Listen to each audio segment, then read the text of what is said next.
Reuben और गादियों की संतानों में कुछ ऐसी कमजोरियां रही है जब वे कनान की ओर बढ़ रहे थे और उन्हें याजेर और गिलाद से होकर जाना था, और वहां अच्छी खेती होती थी, पशुओं के लिए अच्छे चारागाह थे।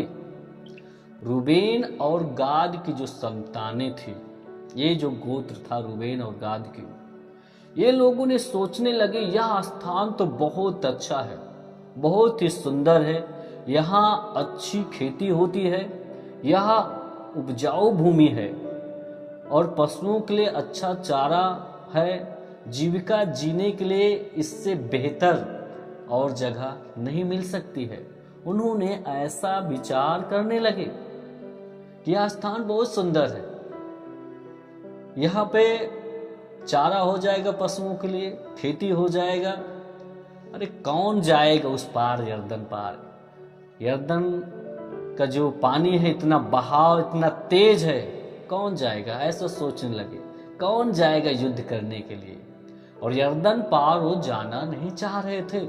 हरी हरी तराइयों को देखकर, भूमि को, उपजाऊ भूमि को देखकर वो लोग युद्ध करने के लिए जाना नहीं चाह रहे थे। मेरे प्रिय, मेरे भाई बहन, ऐसा उन्होंने सोच रखने लगे। उनके जैसा सोच आज बहुत सारे लोग सोच रहे हैं। कोई, मेरे प्रिय, वो चाहे सेवक हो, वो चाहे विश्वासी हो, मैं उनको कहना चाहता हूं, जैसे ये लोग यरदन पार नहीं जाना चाह रहे थे युद्ध करने के लिए, और इसी पार वो सोच रहे कि हम यहीं रहेंगे। आज बहुत ऐसे सोच रखने वाले लोग हैं, वो बलिदान को नहीं करना चाहते, युद्ध को नहीं करना चाहते हैं। वो कई ऐसे सिचुएशन इस समय आप देख रहे हैं। कोई लोग तो सोचते कौन जाएगा चर्च, कौन देगा भेंट दशवांश, कौन उपवास प्रार्थना करे, कौन सुसमाचार को सुनाए। सब कुछ जब अच्छा हो जाएगा तब प्रभु के दास के पास जाएंगे मिलने के लिए। चर्च चालू होगा तब दशवांश और भेंट हम देंगे, ऐसा सोचते हैं। यदि आप अपने चर्च और अपने अगुवे के साथ नहीं खड़े हैं तो आप एक स्वार्थी विश्वासी भाई बहन हैं, और स्वार्थी जीवन को परमेश्वर कतई ही पसंद नहीं करता है, याद रखिएगा।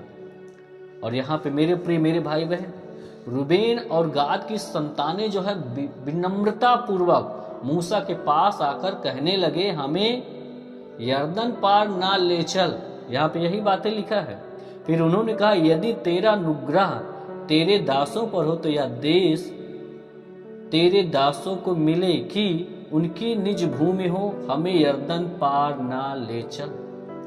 वो अब देखिए 5वीं आयत में वो लोग बड़ी विनम्रता पूर्वक मूसा के पास आके कहते हैं, हमें उस पार यरदन पार ना ले चल, तेरी अनुग्रह की दया हो तो।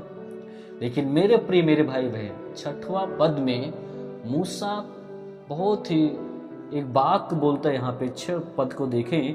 मूसा ने गादियों और रूबेनियों से कहा, जब तुम्हारे भाई युद्ध करने को जाएंगे तब क्या तुम यहाँ बैठे रहोगे? जी हाँ, आप यहाँ पे आपने 6 पद को आपने देखा। उन्होंने कहा, मूसा यहाँ पे बड़ा क्रोधित हो गया, और क्रोध में आकर इस बात को बोलने लगा। और मूसा ने गादियों और रूबेनियों से कहा, जब तुम्हारे भाई युद्ध के करने को जाएंगे तब क्या तुम यहाँ पे बैठे रहोगे? तुम यहाँ पे बैठे रहो। मेरे प्रिय, मेरे भाई बहन, इन दिनों की सिचुएशन को आप देख पा रहे हो। आप हिम्मत को ना हारें, आप विश्वास को आप कमजोर न करें। परमेश्वर आपके साथ में है। परमेश्वर का प्लान एक बहुत बड़ा है आपके जीवन में। ऐसी गलती ना करें जैसे रूबेन और गादियों की संतान सोच रहे हैं। मेरे प्रिय, यहाँ पे मूसा क्रोध में आकर कहने लगे, गुस्से में आकर कहने लगे, जब तुम अरे भाई युद्ध करने को जाएंगे तो क्या तुम यहाँ पे बैठे रहोगे? आज बहुत सारे लोग संघर्ष में हैं, युद्ध में हैं, प्रार्थना में, उपवास में हैं। वो प्रार्थनाएं कर रहे हैं, युद्ध कर रहे हैं, लेकिन आप ठंडे ना पड़ जाएं।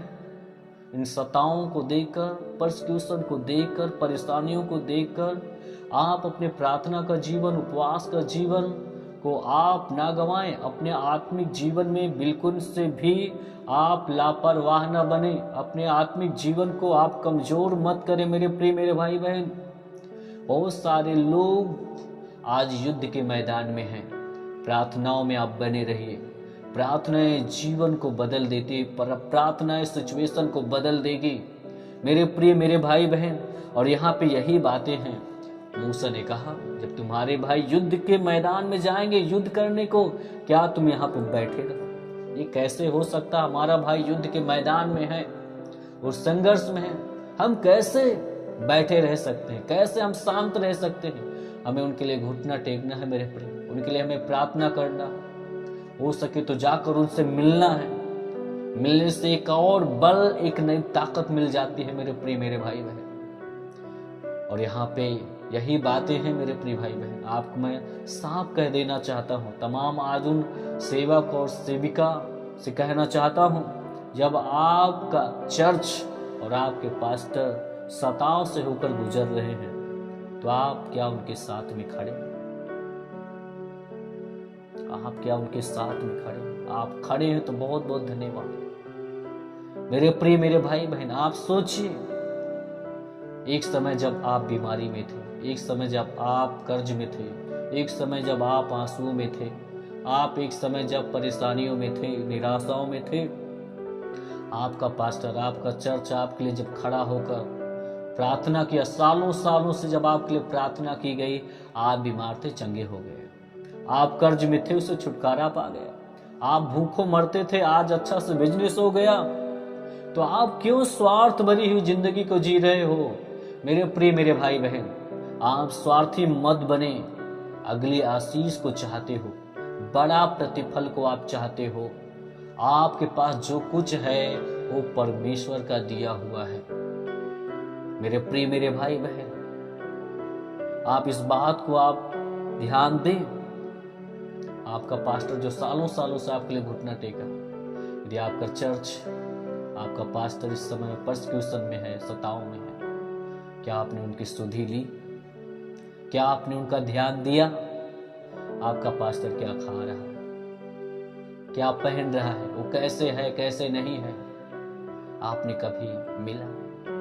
या स्वार्थी जिंदगी को आप जी रहे, स्वार्थ भरा हुआ? ये सब छोड़े मेरे प्रिय, नहीं तो मसीह होने का हमारा कोई मतलब नहीं है मेरे प्रिय मेरे भाई बहन। हमें एक दूसरे की सुधि लेना चाहिए, ये बाइबल बताती है। लेकिन यहाँ रूबेन और गादियों की जो संतानें हैं, युद्ध करने के लिए जाना नहीं चाह रही। यहाँ पे मूसा क्रोधित हो गया, भड़क उठा मेरे प्रिय मेरे भाई बहन, और कहा, जब युद्ध करने के लिए तुम्हारे भाई जाएंगे तो क्या तुम यहाँ पे बैठे रहोगे? आप सोचिए मेरे प्रिय भाई बहन। एक चीज को मैं बताना चाहता हूं,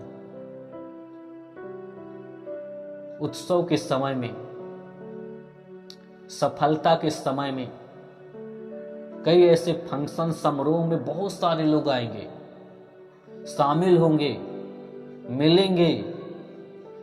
लेकिन एक बात मैं साफ कह देना चाह रहा हूं, यदि आपका चर्च, आपका पास्टर परसिक्यूशन में है, उस घड़ी में, परेशानियों के घड़ी में जो खड़ा है, जो सुधि लेता है, मेरे प्रिय मेरे भाई बहन, मैं आपको कहता हूं, अगर आप उनके साथ में खड़े हैं हर परिस्थिति में, तो ना तो परमेश्वर, ना परमेश्वर का दास आपको कभी भूलेगा। याद रखिएगा, खुशी में, उत्सव में सब शामिल होंगे, लेकिन दुख की घड़ी में जो खड़ा रहेगा, परमेश्वर से याद करेगा, और परमेश्वर का जन याद करेगा, वो चर्च याद करेगा कि हाँ, ये परिवार, ये भाई बहन दुख के घड़ी में भी खड़े रहे। और जब तक परमेश्वर का दास जीवित रहेगा, वो याद करेगा आपको, वो कभी भूलेगा नहीं। उत्सव में, समारोह में आएंगे लोग, भूल सकते हैं, लेकिन दुख की घड़ी में जो खड़ा रहेगा, उस परिवार को कभी भुलाया नहीं जा सकता। आप आशीष का कारण बनिए मेरे प्रिय मेरे भाई बहन। अगर आप पास्टर के सुधि लेते हो तो धन्यवाद, यदि नहीं लेते हो तो आप सुधि लेना, आप चालू करो, परमेश्वर आपको आशीषित करेंगे। यीशु मसीह के सामर्थ्य नाम में आमीन।